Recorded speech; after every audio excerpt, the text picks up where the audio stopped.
இங்க ஒரு அமைச்சர் இருந்தார், யாரும் உணவுத்துறை மந்திரி, உங்களுக்கு தெரியும். அவரு பொங்கல் தொகுப்பு கொடுத்தார், மறக்கவே முடியாது. பொங்கல் தொகுப்பு நான் கூட பரவாயில்ல, அனைத்து இந்திய அண்ணா திராவிட முன்னேற்ற கழக ஆட்சியிலே கொண்டு வரப்பட்ட திட்டம், ஆக திராவிட முன்னேற்ற கழகம் தொடருது அப்படின்னு நான் கூட நினைச்சேன். அதில் 21 பொருள் பைய சேர்த்து 21 பொருள் தருவதாக அறிவிக்கப்பட்டு பொருள் கொடுத்தாங்க. அந்த பொருளில் அந்த புளியில பார்த்தா பள்ளி இருக்குது, அந்த அரிசியில் பார்த்தா வண்டு ஊறிக்கிட்டு இருக்குது. அப்புறம் வெல்லம் கொடுத்தாங்க, ஒழுகிற வெள்ளத்தை கொடுத்தாங்க. எல்லாம் பொங்கலுக்கு வெள்ளம் கொடுக்கல, மக்களுக்கு வெள்ளம் கொடுத்துட்டாங்க. மக்களுக்கு பெரிய வெள்ளத்தை கொடுத்துட்டாங்க.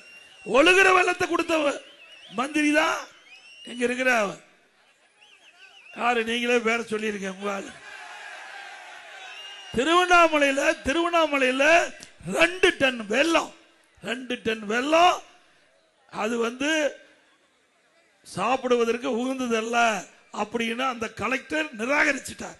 அப்படி ஒழுகிற வெள்ளத்தை கொடுத்த ஆட்சி மீண்டும் தேவையா?